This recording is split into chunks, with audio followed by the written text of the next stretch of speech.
Bonjour, bienvenue à cette table ronde numéro 4 de repenser les musées. Et pour l'heure qui vient, moi-même et nos panélistes de choix parleront du musée en tant qu'espace public réimaginé.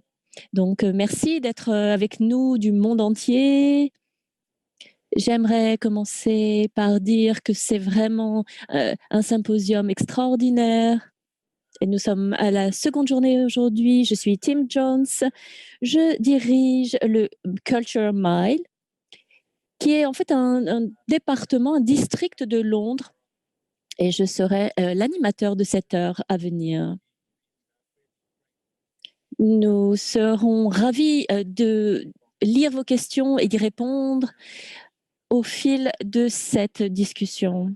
J'aimerais rapidement vous présenter nos panélistes qui vous présenteront ensuite de courtes présentations et également ils vous expliqueront leur lien avec ce thème spécifique. Alors, nous avons aujourd'hui avec nous Eugène Tan. Il est le directeur de la Galerie nationale de Singapour depuis 2013. Et en 2019, il en est devenu le directeur du musée d'art de Singapour. Ensuite, Zeina Arida, qui est la directrice du musée Sursock à Beyrouth. Elle est dans le secteur de l'art depuis 25 ans. Elle est en France à l'heure actuelle, avec différents rôles de 2000 et Didier Fusilier. Et plus récemment, il est directeur de la Nuit blanche des musées organisée à Paris et en France, dans la France entière. Donc, c'était une petite introduction, mais bien sûr, il y a bien davantage. Vous avez beaucoup plus de cordes à votre arc que cela, et j'espère que la discussion d'aujourd'hui sera très riche. Et n'hésitez pas à intervenir, toutefois sans que vos idées s'entrechoquent. Alors, donnez-moi un petit instant, le temps que je m'organise au niveau technique, parce que j'ai une petite présentation à vous montrer. Voilà.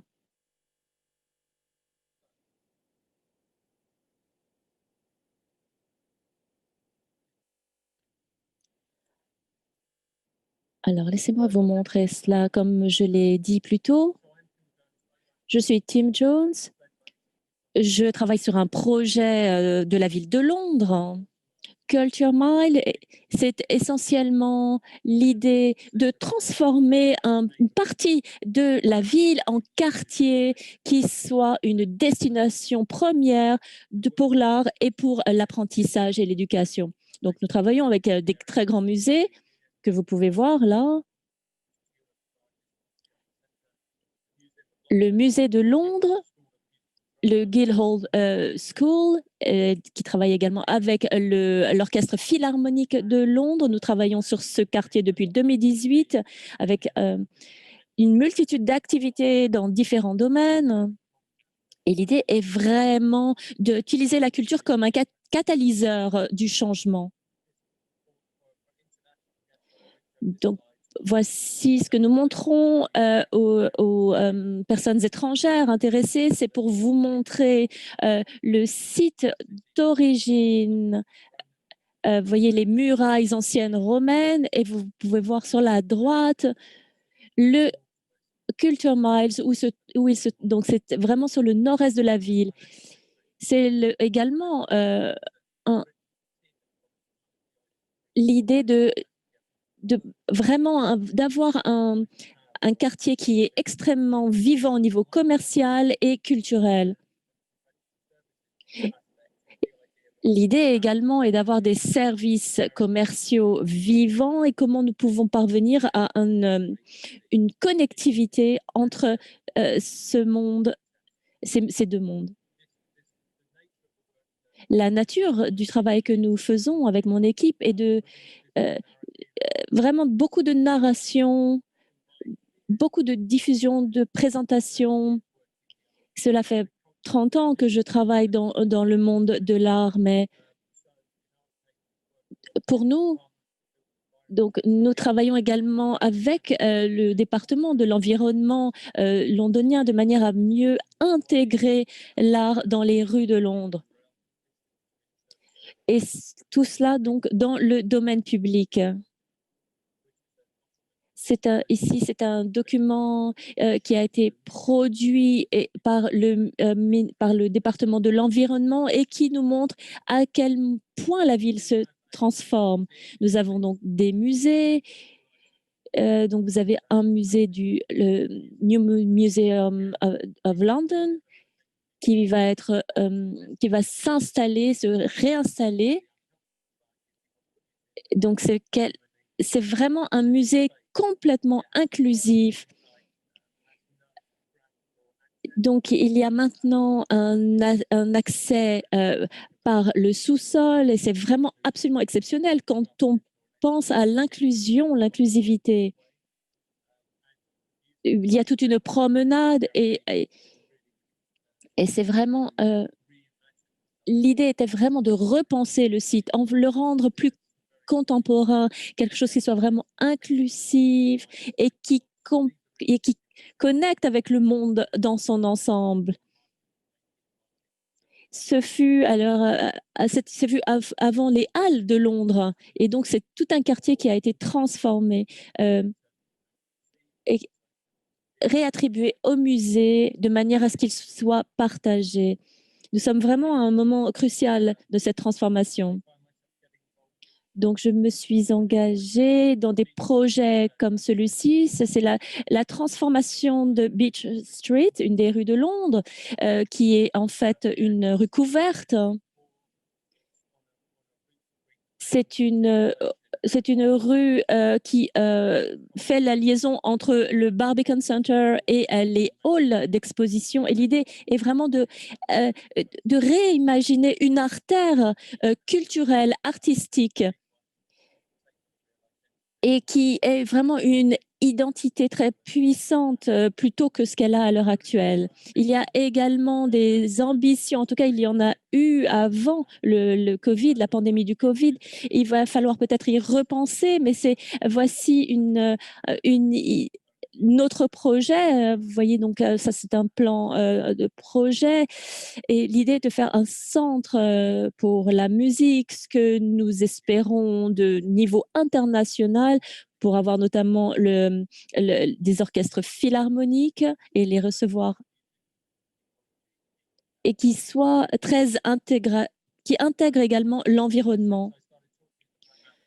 Comme c'est quelque chose dont nous parlerons également, mais c'est des projets pré- et post-Covid et dans notre monde du culture mind, il y a eu bien sûr des fermetures, mais nous avons essayé de rebondir rapidement et de travailler bien plus localement.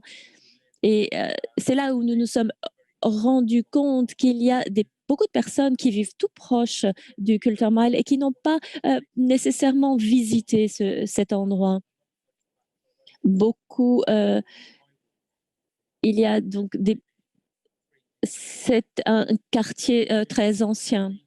Donc, ce n'a pas été très difficile de réaliser à quel point nous avions des personnes, des résidents, des habitants du quartier qui avaient vraiment besoin de choses prioritaires.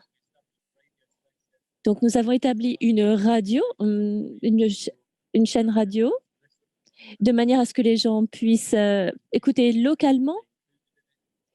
Nous avons une vingtaine de personnes. Nous avons également utilisé des playbacks qui sont des petits colis de jeux. Nous en avons distribué 9500. C'est vraiment pour des personnes qui n'ont pas forcément accès aux technologies. Si elles se situent sous le seuil de pauvreté. Et donc, il y a vraiment toute cette idée de transmutation de l'art au niveau du numérique. Et cette action a été très, très bien reçue. Et c'est un travail qui est en cours et c'est peut-être également une opportunité de rendre le Culture Mile plus accueillant aux gens du quartier. Enfin, je voulais vous montrer également l'un des premiers, l'idée de une image de l'espace public qui sont, oui, j'avais demandé à mes panélistes de réfléchir à des endroits qui se sont hors les murs et donc c'est ma contribution. Mais l'idée derrière ça, c'est l'Est, c'est donc Londres-Est avec des bibliothèques. Et donc, vous avez ici un bâtiment conçu par l'architecte David Hodge. Et l'idée est que ce quartier a décidé, lorsqu'ils ont réalisé l'engagement, l'intérêt du public et de voir que les librairies n'étaient pas à la hauteur hein, des espérances de ces populations. Donc, il y a un aspect désormais combiné à des services bibliothécaires habituels, mais il y a également un réseau de librairies donc, qui a été mis en place et il a eu un succès fou. Et l'une des choses que je trouve absolument extraordinaire, c'est vraiment la décision qui a dû être prise pour permettre aux gens de pouvoir entrer dans ce monde plus facilement. Et l'idée est qu'il soit vraiment dans un quartier populaire où il y avait des magasins, de manière à ce que les gens puissent à la fois combiner cet aspect culturel et cet aspect pratique de leur recherche. Il y a eu aussi des initiatives, par exemple, de distribution alimentaire. La technologie de notre groupe a vraiment planché sur l'idée d'avoir une technologie accessible et donc d'explorer l'idée aussi qui était très intéressante, qui préoccupait la jeunesse et la manière dont la police les traitait. Donc, il y a eu une vraie réflexion sociopolitique sur cela. Voilà, je voulais vous montrer cela pour alimenter notre conversation d'aujourd'hui. J'aimerais donc maintenant présenter Eugène. Donc, il aura une présentation. Chacun aura à peu près 5 minutes de présentation sur le thème de la manière dont ils conçoivent l'emplacement du musée en termes d'espace public, en termes d'espace citoyen. Alors, Eugène, c'est à vous.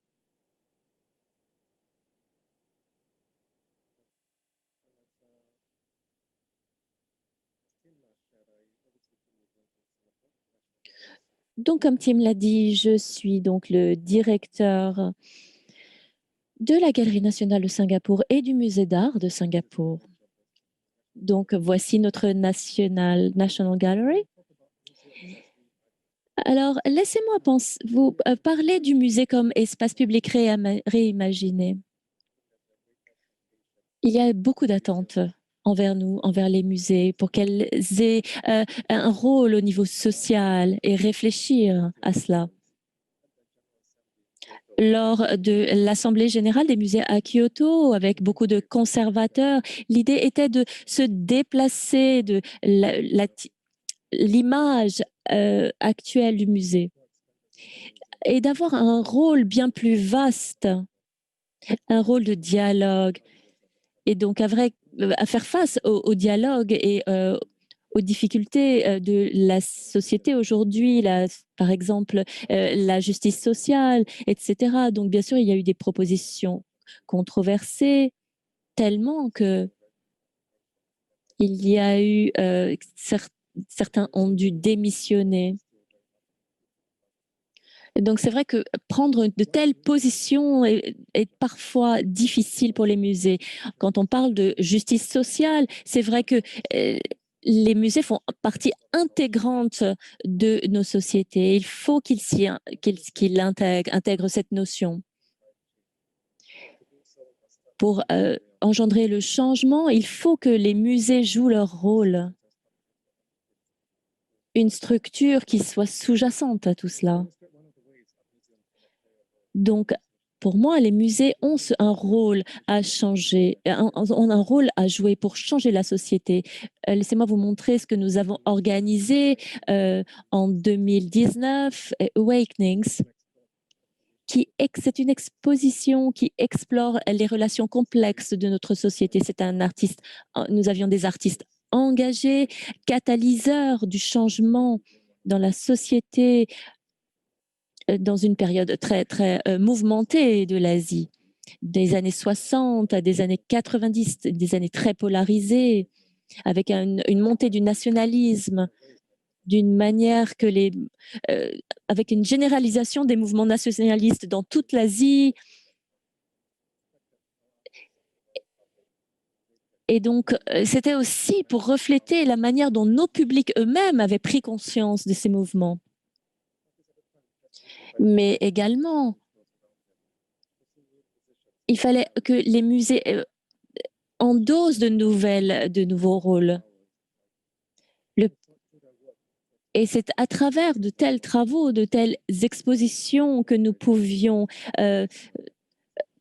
en comprendre mieux la société, notre société, la réalité quotidienne dans l'espace quotidien et communiquer ces idées courantes. Et tout cela nous a fait redéfinir les limites et que les artistes puissent s'engager et certains ont même utilisé leur corps pour s'exprimer. Ils ont parfois aussi incorporé des objets quotidiens dans leurs expositions. À la fin des années 60, au Japon, de tels groupes organisaient des performances très scandaleuses à l'époque. Et vous pouvez voir une photographie de Anagami Sotuchi. Et bien sûr, il y avait à l'époque la guerre du Vietnam. Là, c'était à Taïwan. Donc, c'était une manifestation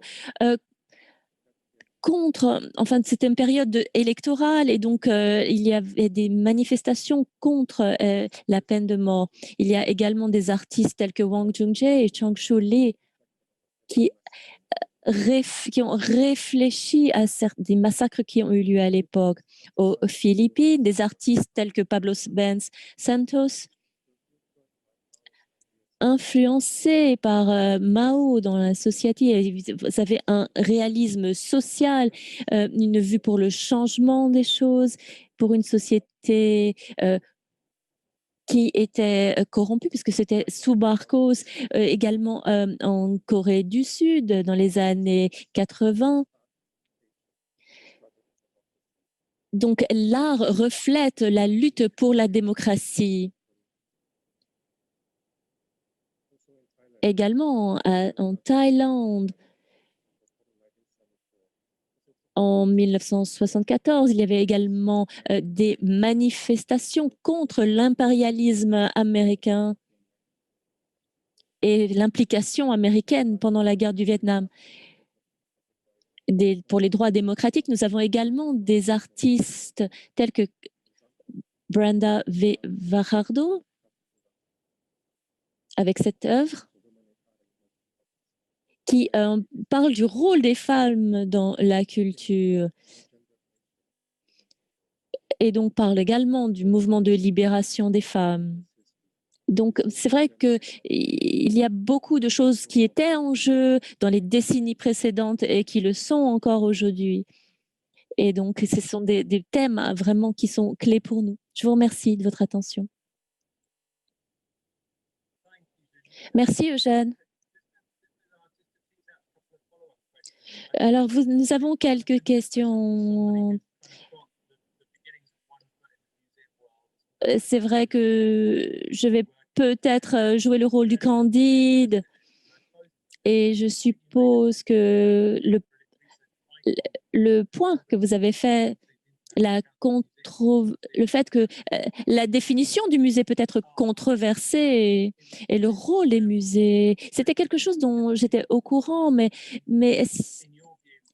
selon vous, pourquoi est-ce que cela être controversé? Bien sûr, c'est une étape radicale dans la redéfinition des musées et vous avez montré beaucoup de matériel un peu controversé et pour moi également, les musées doivent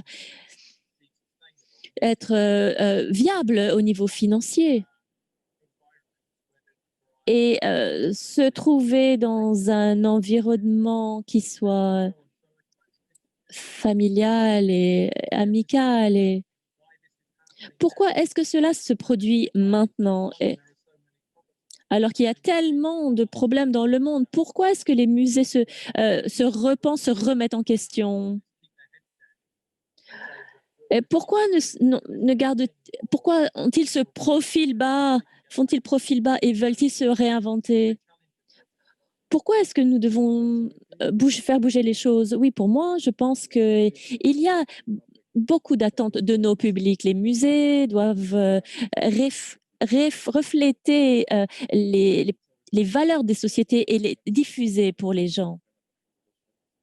Les contenus de nos expositions doivent réfléchir à qui ils parlent et par rapport aux institutions, savoir également ce que nous représenter. Donc les musées doivent être plus réfléchir en termes d'être des organisations et donc c'est vrai qu'il faut que les musées aient des revenus, des recettes, mais c'est vrai qu'il faut réfléchir à nos programmations du coup, parce que en même temps, toutes ces questions sociales, tous ces problèmes sociaux qui se produisent dans le monde, euh, c'est vrai que nous ne sommes pas isolés, nous avons un rôle à jouer il y a des différences dans les aspects de nos vies quotidiennes et cette relation que nous avons avec tous, avec le monde, avec les gens. Réflexion sur l'art contemporain, je pense que c'est quelque chose que les musées vont devoir gérer. Donc, fondamentalement, c'est un cas où le public, il faut un public qui soit peut-être assez éclairé, soit alerté des dynamiques de fonctionnement de nos organismes, qu'il soit connecté, qu'il puisse relier les points des choses et les comprendre plutôt que... Et vraiment, vous pensez que la conscience des publics a augmenté? Oui, je pense que d'autant plus les musées faisant partie de la société et des marginaux, des personnes qui s'en sentent exclues. C'est pour ça que d'accroître l'accès, accroître l'inclusion muséale, je pense que c'est quelque chose de capital. Mais il faut aussi que nous réfléchissions à qui nous voulons nous adresser, comment nous parlons aux autres. Je vous remercie, Eugène. Alors, je vais peut-être maintenant demander à Zeina Rida de partager ses idées. Merci, oui. Alors, pour moi, j'ai réfléchi à l'idée de partager des photos ou non. J'ai décidé d'en partager une avec vous pour vous montrer la situation d'aujourd'hui. Pour vous donner des informations de base sur notre musée, nous sommes un musée d'art contemporain qui vient d'ouvrir au centre de Beyrouth. Le musée a ouvert en 1961. C'était la résidence de M. Sursock en 1912. C'est un édifice classé aujourd'hui. C'est un musée privé avec une mission publique. Il est gratuit, ouvert à tous. Donc, nous sommes situés au cœur de Beyrouth, sur la rue Jamaïzès, au centre, au cœur de la ville ancienne. C'est l'un des seuls musées qui est un espace ouvert sur l'extérieur. Il a rouvert en 2015 après 10 ans de travaux. devenant une facilité supplémentaire d'exposition pour la ville de Beyrouth. J'ai eu la chance de travailler à la nouvelle vision, à la nouvelle stratégie du musée 3 ans avant sa réouverture. C'est vrai que la ville avait beaucoup changé pendant la fermeture du musée. Et pendant son absence de la scène artistique, il a beaucoup grandi grâce à différents mécènes et vraiment réfléchir au rôle du musée dans notre société. Aujourd'hui, nous avons pu avoir la chance de réfléchir il y a quelques années déjà, à l'époque où les musées étaient en pleine reconsidération de la manière dont ils fonctionnaient, à leur rôle. C'est vrai que notre musée est le seul à Beyrouth et au Liban, bien sûr, il y en a d'autres. Beaucoup d'espaces artistiques, des collections, de galeries d'art. Nous avons une scène artistique, culturelle très vivante, mais très peu d'institutions. Et de la même façon que Beyrouth a très peu d'espaces publics. Au- Depuis 20 ans, après la guerre, hein, les artistes et les intellectuels et la société civile en général ont essayé de se réapproprier l'espace public en créant des expositions, des performances et d'autres activités culturelles dans des bâtiments abandonnés, dans la rue, dans des squats. Parallèlement à cela, nous avons créé des projets et des institutions qui euh, réagissent au manque d'une politique publique dans ce domaine. Au cours des dernières années, nous avons vu le déclin du cœur de la ville et également le cœur de Beyrouth et d'autres régions de la corniche et des plages, autour des plages et du public, et le domaine public. Lorsque nous avons dû rouvrir, il y a eu des manifestations en octobre 2015.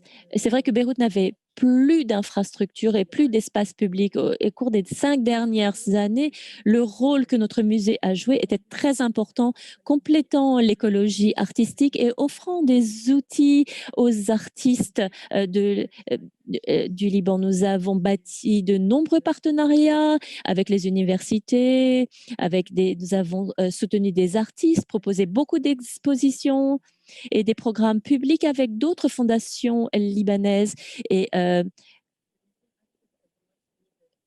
des ONG. C'est vrai que nous voulions avoir des collaborations internationales. Nous nous sommes efforcés d'attirer du public. Je me souviens qu'avant la réouverture du musée, il y a eu beaucoup de journalistes qui m'ont demandé quelle serait notre jauge annuelle. C'était très difficile de juger le nombre de visiteurs par an parce que c'est vrai que Beyrouth est petit et que le public qui fréquente les musées est un peu réduit. J'avais tablé sur 15 000 visiteurs par an et depuis lors, nous avons eu entre 7 et 8 000 personnes. Ce n'était pas beaucoup, ce n'est pas beaucoup par rapport à d'autres musées, mais nous étions quand même satisfaits. Donc le musée a agi, l'esplanade du musée est devenue un genre d'extension de la rue. Il y avait beaucoup de jeunes mariés qui venaient faire des sessions photos et c'est vrai que après l'explosion majeure qui a secoué Beyrouth, nous avons eu encore des demandes. Certains photographes sont venus nous demander s'ils pouvaient venir photographier des couples de jeunes mariés.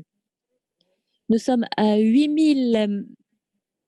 kilomètres en fait, situés à partir du port et c'est vrai que nous avons pris l'explosion du port de Beyrouth de plein fouet. Laissez-moi vous montrer.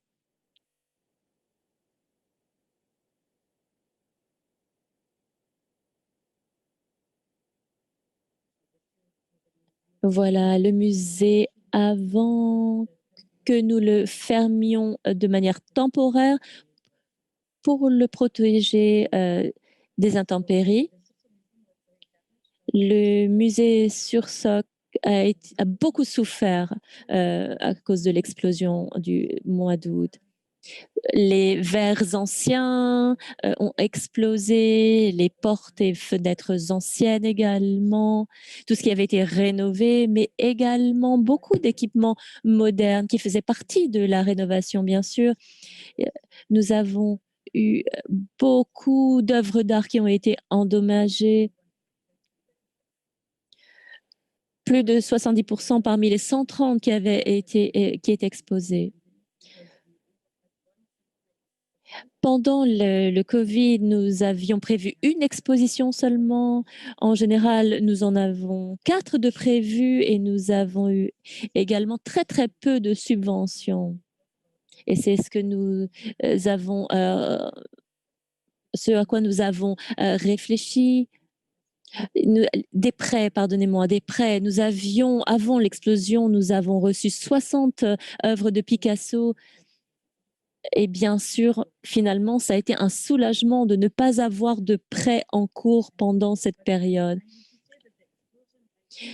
Et il faut que je dise qu'après l'explosion et le Covid-19 ne sont pas les seuls obstacles, les seules choses sur lesquelles nous travaillons. C'est vrai que nous travaillons sur un pays très endetté,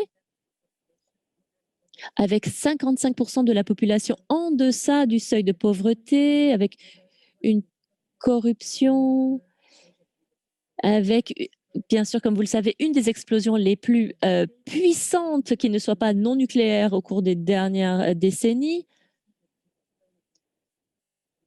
C'est vraiment que il faut que vous réalisiez que tout ce qui avait mis presque 15 ans à être rénové et à exploser en l'espace de quelques secondes. Aujourd'hui, il nous faut reconstruire notre musée, il nous faut restaurer les œuvres d'art endommagées, mais nous ne pouvons pas nous pouvons pas, un musée sans artistes, qu'est-ce que c'est? Ce n'est pas possible. Et depuis octobre 2019, 6 mois avant le confinement, nous essayions déjà de réfléchir à la situation libanaise et de nous adapter à la nouvelle situation financière, réfléchir aux expositions et les programmes publics pouvaient se modifier en fonction de la société libanaise. Et ensuite, nous avons eu le confinement et ensuite, pour couronner le tout, l'explosion. Donc, il y a beaucoup de données pour nous à traiter, il y a beaucoup de différentes questions, beaucoup de défis qu'il nous faut prendre en compte. Et maintenant, nous avons un an pour recueillir 3 millions de dollars pour réparer, pour reconstruire. Nous, nous sommes nous ne sommes pas trop inquiets parce que nous pensons que notre musée a la visibilité nécessaire pour réussir à cela, mais également, ce qu'il faut, il faut également soutenir la scène artistique, les artistes. Il n'y a pas que quand Tim montrait Londres, ce quartier, quartier qui reçoit l'impulsion de la ville. Et nous ne pouvons pas bénéficier d'une telle impulsion. La zone la plus impactée par l'explosion, nous en faisons partie. Et ça, c'était vraiment la zone vraiment culturelle de la ville. Et c'est peut-être ça qui est notre plus grand défi à relever pour les années à venir. Qui sont les artistes qui vont avec lesquels nous allons pouvoir collaborer? Les mécènes avec lesquels nous allons pouvoir engager des partenariats, le public auquel nous allons devoir nous adresser. Voilà, c'est voilà toute ma réflexion. Merci Zaina. Je pense que ma première question serait de savoir, pour, euh, pour être sûr que tout le monde puisse trouver des informations complémentaires concernant la campagne de financement, est-ce que vous pourriez nous refaire part de cette info? Oui, vous pouvez regarder sur notre site internet et il y a beaucoup d'informations qui sont partagées. Il y a des besoins pour le musée. Nous téléchargeons actuellement une liste de supporters, mais surtout des besoins du musée et l'objectif de financement que nous avons besoin d'atteindre. Nous avons aujourd'hui réussi à collecter 700 000 $ des 3 millions qui sont nécessaires. Notre objectif est de reconstruire et de réouvrir dans un an, en novembre 2021, qui sera le 60e anniversaire de ce musée. Le musée a ouvert le 18 novembre en 1961 et ce serait extraordinaire pour nous de pouvoir réouvrir à cette date-là. Mais pour ce faire, il nous faut trouver les financements bientôt. Nous avons des années de travail. Et vous avez pour objectif d'ouvrir, pas dans une situation où vous n'avez pas de soutien de l'État, mais c'est pas un non-soutien, c'est une indifférence de l'État, n'est-ce pas? Exactement. Mais nous n'avons jamais eu le soutien de l'État. Malheureusement, comme institution, ça a toujours été le cas. Mais aujourd'hui, nous sommes mieux placés car dans les années 60, lorsque le musée a ouvert, une loi a été votée pour soutenir le musée. Donc, nous avions reçu un pourcentage de taxes pour tous les permis qui avaient été déposés à Beyrouth. C'est un cas très spécifique pour le Liban, peut-être un excellent modèle, un modèle financier à suivre, ou pour d'autres entités non lucratives, mais c'est ce qui nous offre ce positionnement très spécial et ce statut d'être un musée semi-privé, semi-étatique. Donc, nous devons chercher sur 60 muséums pour trouver les détails de la campagne et après le faire partager dans leur réseau pour pouvoir ouvrir ce musée dans les temps. Beaucoup de photos et de films sont disponibles actuellement si vous voulez voir les dommages qui ont été faits au musée. Je voulais poser encore une question et excusez-moi si elle paraît un peu incorrecte. Je sais que tout le monde est au courant du grand impact et du traumatisme de l'explosion que l'explosion a apporté à Beyrouth. Mais je pense que comparé à nous, il nous faut voir quelles sont les opportunités disponibles malgré les problèmes actuels, aussi difficiles que cela soit. Je suppose qu'il y a quand même de nouvelles façons de penser qui se développent et qui sont nées à la suite de cela dans une période de temps avant le Covid et avant l'explosion. Le musée était le seul espace dans son genre dans la ville et occupait l'espace civique, on va dire, l'identité civique du pays où on rassemblait des citoyens autour de la culture dans l'absence de tout système durable, tout autre système durable. Donc, la connexion au musée, à l'espace artistique est tellement important et fragile à la fois et je pense que beaucoup a été endommagé jusqu'à présent depuis ce qui a eu lieu. Mais lorsqu'on voit des images de l'immeuble, il semblerait que ce soit un immeuble assez superbe. C'est une institution qui est magnifique, mais il est clair que de là où vous travaillez, vous ne travaillez pas dans une institution traditionnelle. Par nécessité, il vous a fallu être plus agile avec vos partenariats pour forger ce progrès et encourager ce progrès. Y a-t-il des leçons particulières que vous pouvez tirer du contexte de travail dans lequel vous êtes? Écoutez, je pense que cela a à voir effectivement avec notre situation ici, mais c'est aussi mon contexte personnel, mon expérience personnelle. J'ai travaillé dans ce contexte pendant 17 ans avant d'être directrice du musée, pardon. Et Nous avions eu pendant toutes ces années précédentes l'expérience de récolter des financements et nous avions eu beaucoup de difficultés pour ce faire.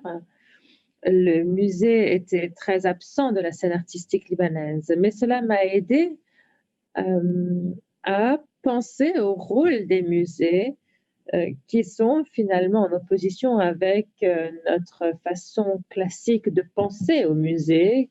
On le considère comme une telle institution qui a ce pouvoir de positionnement sur la scène artistique en tant que leader ou exemple.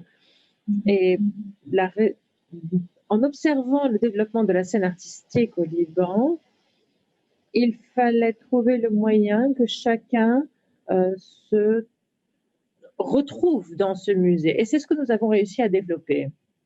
J'ai invité peut-être 200 individus à visiter l'immeuble, à avoir des conversations avec chacun d'entre eux pour qu'ils puissent avoir ce sens d'appropriation du musée et se retrouvent dans cet espace et surtout comprennent que c'est un espace qu'eux pouvaient aussi utiliser. Nous avons attendu pendant si longtemps que les portes s'ouvrent au public et nous avons souhaité impliquer les acteurs de la scène qui ont permis la réussite de l'exploitation de cet espace public. Merci infiniment. J'aimerais passer à Didier Fusilier, s'il vous plaît, qui va nous parler de son expérience et comment il fait face à toutes ces problématiques. Merci, Tim. Bonjour. Je suis très heureux de vous rejoindre pour cette conversation et merci Zeina et Eugène pour votre participation. Je suis présidente de la Villette. La Villette, c'est un grand parc, c'est le plus grand parc à Paris avec différents espaces en philharmonie. Je vais vous montrer une photo. Vous le voyez ici? Pour vous donner une idée un petit peu du site. Et je vais également tenter de vous montrer cela comme ça. Vous pouvez voir qu'il y a le musée des sciences, c'est la Philharmonie parisienne. Et le Zénith aussi accueille des événements musicaux et des festivals. Et nous avons également de très grandes expositions, mais qui sont donc la plus grande partie des activités de la Villette. C'est très spécifique car nous avons commencé dans le début des années 80 avec l'architecte Bernard Tchoumi, où nous avions imaginé quelque chose, un espace à partager permettant d'accueillir une nouvelle audience, une jeunesse, non seulement une jeunesse parisienne, mais aussi des banlieues parisiennes. Nous avons actuellement environ 11 médians individus, 11 millions de personnes qui visitent le site chaque année.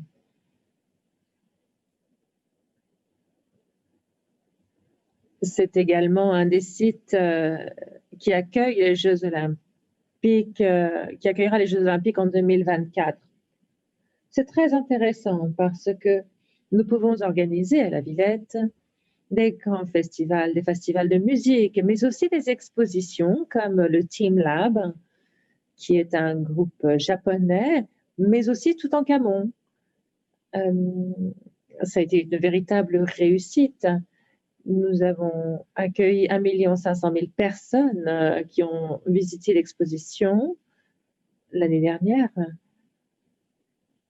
Mais nous préparons actuellement une exposition sur Napoléon, une sorte de biopic, l'empereur de France il y a 2 siècles déjà.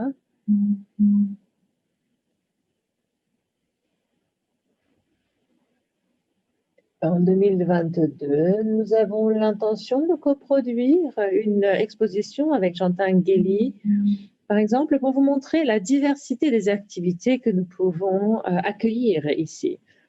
Il faut savoir que nous avons aussi un espace extérieur qui peut activiter des activités sportives Il est ouvert de jour comme de nuit, 7 jours sur 7, toute l'année. Et c'est à la fois étrange car il nous faut constamment inventer et se réinventer des nouveaux événements, mais aussi des liens entre les spectateurs et les artistes. Nous accueillons des artistes résidents également et aussi des expositions en extérieur, comme par exemple Giza, c'est un festival photojournalistique. Il s'agit d'une exposition de grandes photos d'actualité. Et nous avons effectivement encore la photo de l'explosion à Beyrouth qui était encore une fois impressionnante. On n'a pas forcément l'idée des musées et des visites, mais il faut savoir que cela peut tout de même avoir un impact dans la nature et dans l'actualité artistique.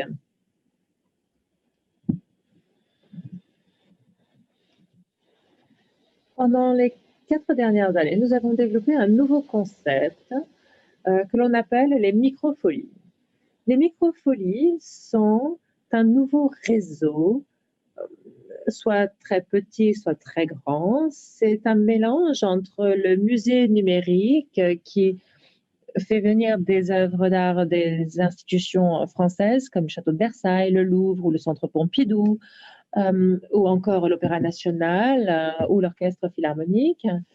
C'est aussi un art vivant, mais aussi une exposition, et nous pouvons la transformer ces musées ou ces musées numériques dans un café, un espace de travail partagé, une librairie, une Fab Lab, un coin artistique, mais vous avez aussi la possibilité de les exposer dans des jardins, des espaces pour enfants, et nous pouvons adapter ce concept dans des toutes petites villes, de tout petits villages, dans des librairies, des églises, ou des boutiques même, comme chez un barbier, par exemple, en France, dans de petites villes, ou même dans certaines banlieues, comme à Metz, ou à Marseille, ou à Nice.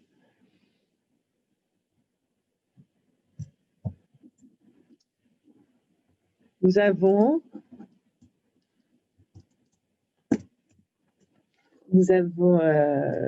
des secteurs internationaux, comme des joueurs internationaux comme Shanghai, New York ou Bogota.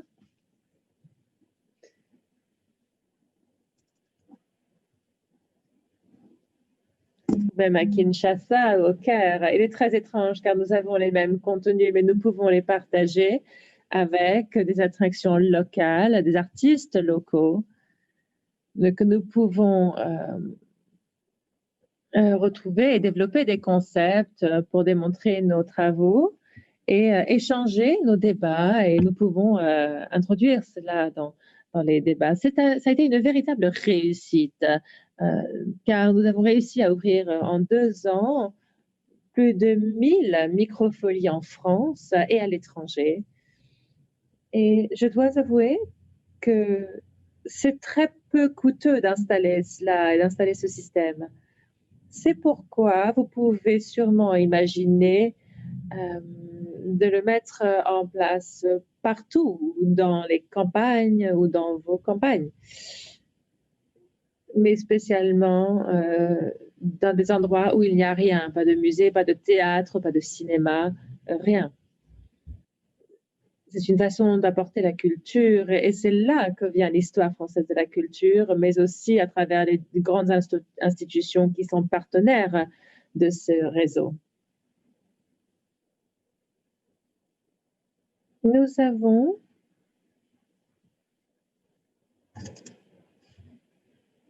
la même question se soulève et nous concerne tous. Ce besoin de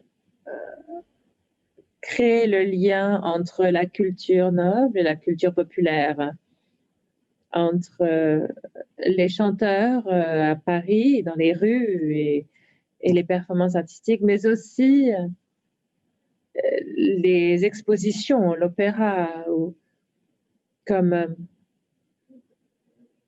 on nous l'a démontré il y a quelques instants. c'est trouver ce lien entre les deux cultures et offrir cela au public et atteindre les différentes catégories. Teddy, vous avez parlé des microfolies et du coup, vous étiez ravi de leur expansion, mais aussi vous étiez un peu surpris quelque part. Bon, nous avons pu trouver une formule qui n'est pas chère, qui n'est pas coûteuse, et les gens essayent de la localiser. Donc, vous avez peut-être trouvé quelque chose de très impressionnant, de très fort et solide. Quel est le succès de cette formule?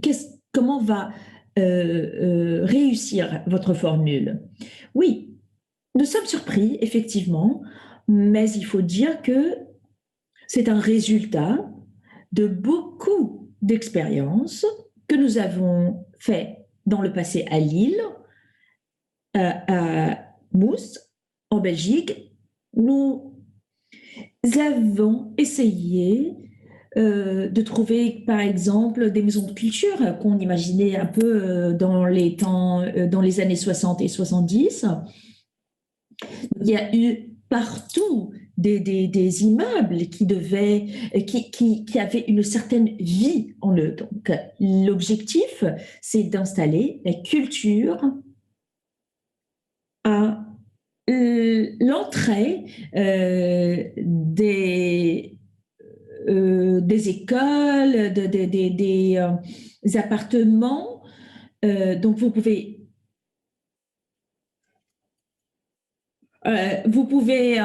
sortir de votre appartement avec votre pyjama sans se préparer et vous pouvez trouver, par exemple, des jeux pour les enfants, pour les ados, des machines 3D avec l'expérience virtuelle, la réalité virtuelle. Mais vous avez aussi Wagner et vous pouvez organiser des photos et des petites expositions, même un festival, exposition de photos. Donc, c'est un environnement amicable parce qu'il y a beaucoup de contenu. Le contenu pour les villes sont gratuits. Et pour l'audience, pareillement, c'est gratuit, donc c'est pas payant. Donc, c'est un genre de jeu pour les enfants, mais aussi un moment de partager des idées, de prendre juste un café. En fait, dans certaines régions, il n'y a pas de café, il n'y a pas... j'ai l'impression que vous et moi, on travaille dans le même contexte, en fait, avec les opportunités. On travaille pour rendre ces formes artistiques disponibles à tout le monde et accessibles à tout le monde. Ce que vous venez de dire me ramène à penser à plusieurs conversations que j'ai eues avec mon équipe, comment rendre l'art beaucoup plus naturel, comment mener les individus à faire quelque chose en 5 minutes, de vivre cette expérience culturelle. Parce que si vous passez 10 minutes, 20 minutes ou 30 minutes, si vous invitez d'autres individus, l'idée, c'est de vous en fait engager à passer 2 heures cloué sur votre siège. Ça, ce n'est pas l'idée ou l'expérience. Et c'est quelque chose qui peut être aliénant pour plusieurs individus. Donc, comment on peut trouver certaines façons de prendre ou d'introduire les différentes façons avec lesquelles les individus ont envie de s'engager avec la culture et de remodifier tout cela dans leur culture, dans leur quotidien. Donc, je crois que c'est quelque chose de très intéressant. Mais en ce qui concerne votre expérience de travailler à l'extérieur, en plein air, parfois certains musées et certaines institutions culturelles voudraient en fait sortir, mais ils risquent d'être non compatibles ou non. Donc, ils risquent de perdre quelque chose en sortant en dehors des murs du musée. Mais je crois que c'est quelque chose de très difficile que l'on demande aux institutions de le faire parce qu'ils ne sont pas en fait fondés ou construits autour de ces activités. Ils sont construits autour de la vente de billets afin qu'ils puissent être durables. Donc, comment est-ce qu'on va combler en fait ce lien ou comment on va mettre en rapport? C'est une question particulièrement difficile parce que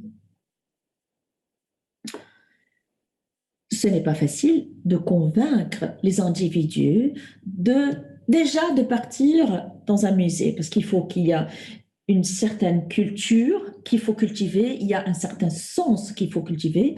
Et les événements comme la Nuit Blanche à Paris l'année dernière, nous avons organisé l'idée de la culture comme une grande fête, une parade. Vous pouvez passer dans les musées comme le Louvre ou le Centre Georges Pompidou ou le musée de Picasso ou le Grand Palais comme un coureur, par exemple. Mais c'était vraiment incroyable. Une nuit à Paris, complètement allumée. Mais en fait, c'est un grand espace à Paris où on a arrêté la circulation des voitures, on a permis juste les bicyclettes, les vélos, et vous pouvez mettre vos écouteurs, donc 5000 écouteurs sans son, juste avec vos écouteurs. Donc l'idée, c'est de, en fait, faire des surprises. Vous ne pouvez pas imaginer une fête sans musique. Mais la musique, vous l'écoutez à travers vos écouteurs. Vous pouvez passer dans les musées, vous pouvez parcourir les musées comme un athlète, comme un coureur. C'est ce genre de jonction entre les activités qui ne sont pas nécessairement culturelles, à l'extérieur, en plein air. C'est la participation aussi de grandes institutions. C'est quelque chose d'intense, mais aussi de très intéressant. Et je suppose que pour les individus qui travaillent dans les musées, le personnel qui travaille dans les musées et la croissance dans ces différents formats, ces différentes façons de s'engager avec la culture que nous avons vues dans notre vie. Vous avez commencé à travailler dans le musée il y a 25 ans et on vous a dit que en 2020, vous allez être partenaire dans un événement majeur, dans une grande ville, un festival culturel, et vous avez pensé que juste votre travail était de s'assurer que les objets étaient en place et préparés pour accueillir une audience.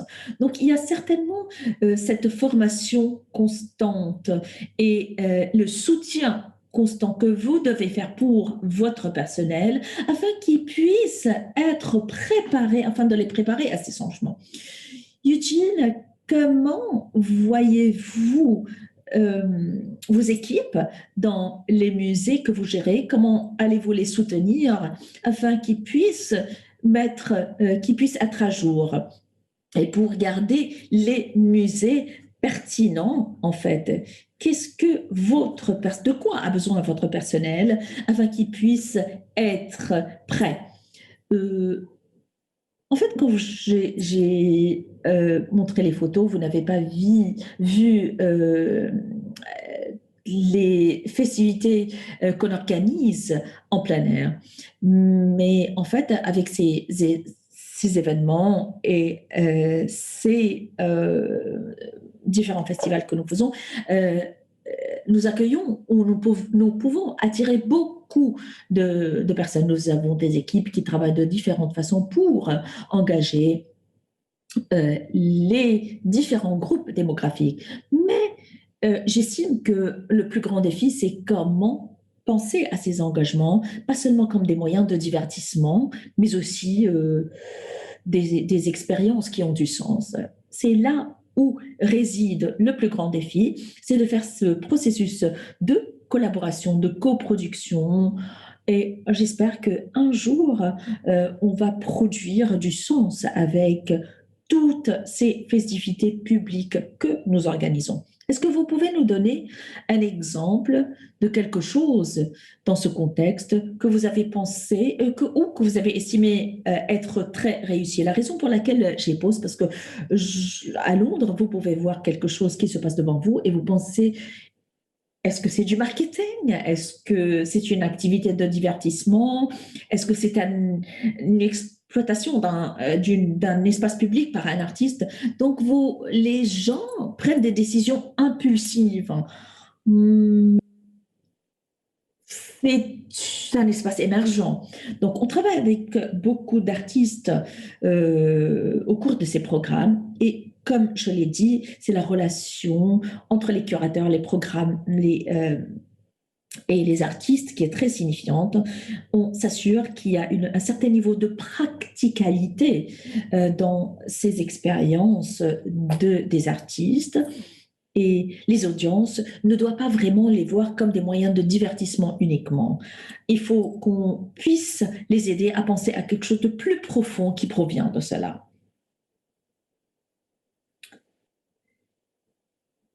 Donc, nous approchons des 15 dernières minutes et j'aimerais poser les questions de l'audience. Merci en fait pour les questions. Il y a une question à vous, Zena, d'Elisa Bernage, qui dit comment allez-vous représenter les collections permanentes? Est-ce que vous allez reprendre la même disposition qui était avant l'exposition ou vous allez avoir un nouveau récit? Certainement, on aura un nouveau récit. On voudrait bien changer la présentation de la collection. On le fait déjà tous les 1 an ou 2 ans, tout dépend. C'est très difficile pour nous de penser à la nouvelle façon de présenter les choses, mais nous allons certainement y penser. Et en fait, on pensait à comment garder une trace de cette explosion et la démontrer dans le musée. Pour les objets d'art, il faut les restaurer parce que ce soit les peintures, quand il y a des trous ou des petites cassures, et on ne peut pas les garder telles quelles, il ne faut pas les stabiliser de cette façon. Mais en fait, nous avons galvanisé, tout le métal galvanisé que nous avons recueilli des faux plafonds qui font une grande pile devant le musée. On essaye de les compresser et juste de les mettre à l'extérieur avec juste un petit récit qui nous permet de raconter l'histoire. Donc, nous avons aussi quelques artistes et je pense à Nour Khalayeb qui fait partie de cette collection. Elle a un genre de triptyque qui forme une certaine chronologie du Liban et de son histoire. Donc, il a été bien touché lors de l'explosion et en fait, elle a produit pour d'autres travaux qui continuent cette histoire. Et une raconte vraiment l'histoire de cette explosion. Ça va être une des façons que nous allons trouver pour raconter notre histoire. Ça me paraît en fait très bon pour votre musée qui raconte en fait l'histoire de ce qui a eu lieu de cette explosion. Et en fait, Didier, il y a une question pour vous. qui a disparu de mon écran. Donc, il s'agit des microfolies et quelqu'un, voilà, je l'ai trouvé, qui doit décider du contenu culturel que vous produisez pour ces microfolies. Est-ce que vous pouvez maintenir cette expérience du visiteur et quel est le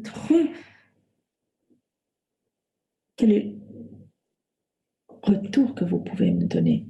Donc, c'est une initiative de la Villette.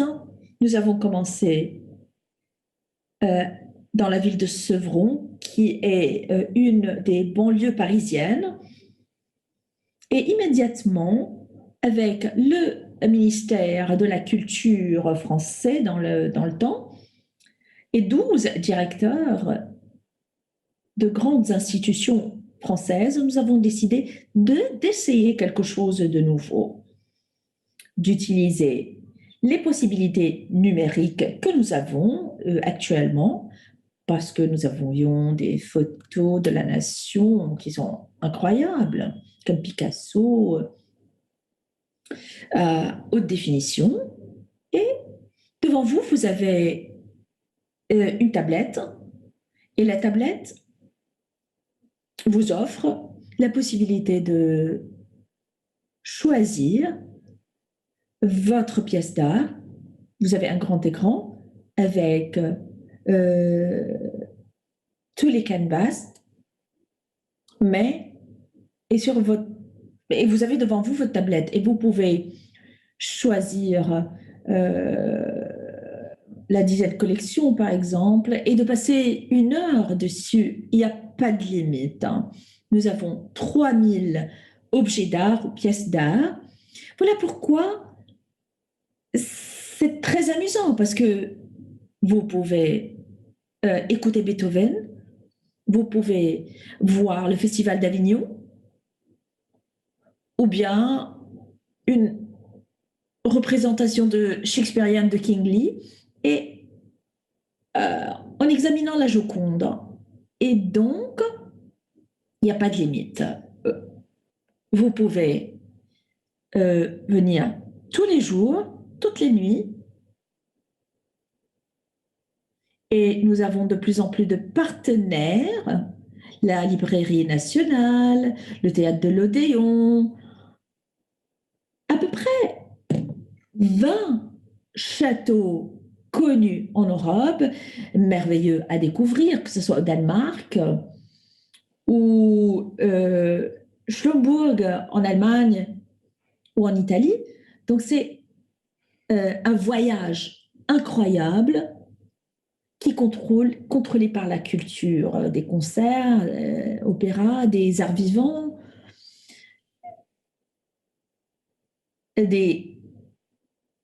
d'espaces de performance dans chaque microfolie. Et parfois, on est dans un tout petit village avec 300 habitants, à l'école, ou bien the townhouse, the city hall. Mais aussi, vous pouvez organiser quelque chose à l'extérieur en été. C'est super facile. Et en fait, pour 50 ou 60 microfolies, on ne sait pas exactement ce qui se passe. Mais en fait, on sait qu'ils sont ouverts, qu'il y a beaucoup d'activités qui ont lieu et que nous sommes à la Villette et très surpris par cette invention que les partenaires peuvent avoir. Ils peuvent aussi partager ces expériences. Voilà, c'est là où réside le secret. Oui, bien sûr, vraiment, la clé, c'est la flexibilité et c'est également donner le contrôle au public. J'aimerais vous remercier énormément pour vos contributions. C'est vrai que notre débat est très enrichissant et j'espère que le public en aura retiré autant que moi-même. Il y a une question sur laquelle j'aimerais finir, c'est la question est là. Comment est-ce que vous décidez de réenvisager, les par rapport à la calamité du Covid? Et bien sûr, c'est une question, une grande question. Bien sûr, nous en avons déjà parlé. Peut-être que pour finir, peut-être, pourriez-vous, nous parler des plans pratiques que vous avez pour l'année qui vient ou les 2 ans qui viennent, de manière, à vous assurer que les travaux que vous avez engagés, que vous engagez reflètent l'état du monde? Pourriez-vous peut-être, nous donner une vision sur vos programmes? Bien sûr, les musées sont un peu une machine lourde à mettre en branle. Parfois, il y a parfois des choses qui prennent du temps, mais c'est vraiment à nos équipes de programmation de débattre et travailler, d'envisager un travail avec nos collections. Il y a toujours des questions à résoudre et c'est nos équipes, qui travaillent déjà à cela. Donc, par l'implication, vous voulez dire donner davantage de proéminence, à la programmation, plutôt que, aux expositions? Oui, il réenvisager nos collections, oui, plutôt. Zeina, vous nous avez déjà beaucoup parlé de ce que vous avez engagé, mais vous pouvez peut-être ajouter quelque chose. Oui, l'une des questions que nous nous sommes posées, c'est comment est-ce que les objets peut-être peuvent raconter des narrations, être plus en phase avec le monde dans lequel ils s'intègrent. La manière également dont nous réfléchissons aux collections. Je suis d'accord avec vous, Eugène, bien sûr, c'est tout à fait vrai, mais nous avons dû gérer ça. Mais c'est vrai que ça prend du temps de faire des programmations et des expositions. Donc c'est plus facile de s'adapter au niveau de la programmation culturelle, mais lorsque le changement est si crucial et que les défis sont si énormes, c'est également la manière dont les musées font leur collection et la développent. C'est vrai que le message que nous pouvons passer au public, c'est que les choses ne peuvent pas changer du jour au lendemain. Et d'une certaine manière, une évolution plus lente peut être plus sensible aux évolutions sociétales.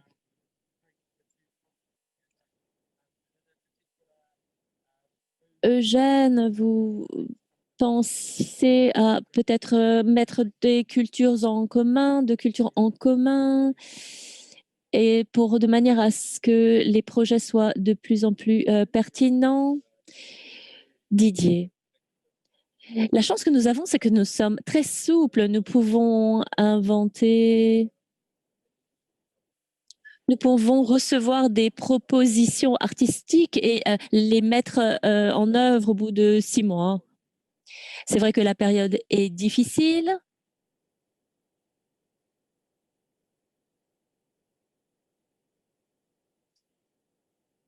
C'est très intense, pour nous également.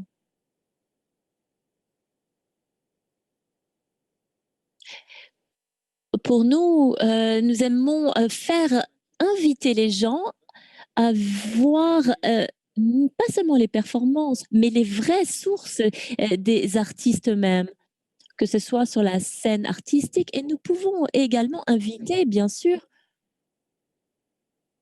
euh, puisque cette période un peu particulière, des publics qui ne fréquentent pas du tout les musées, pas du tout les amphis, pas du tout les cinémas. C'est quelque chose de très populaire. Nous pouvons inventer des nouvelles manières de faire cette jonction. Je suis désolée, notre temps est limité. Je pourrais vous parler toute la journée, mais j'aimerais vous remercier pour votre temps, évidemment. Mais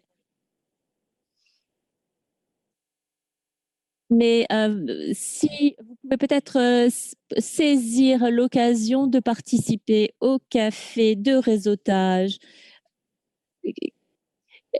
Et c'est une opportunité pour vous de rencontrer des partenaires, de mieux, d'aller plus en profondeur dans notre symposium. Donc, j'aimerais encore vous remercier pour cette discussion fascinante. Merci encore à chacun d'entre vous. Profitez bien de votre journée. Merci encore infiniment. Au revoir.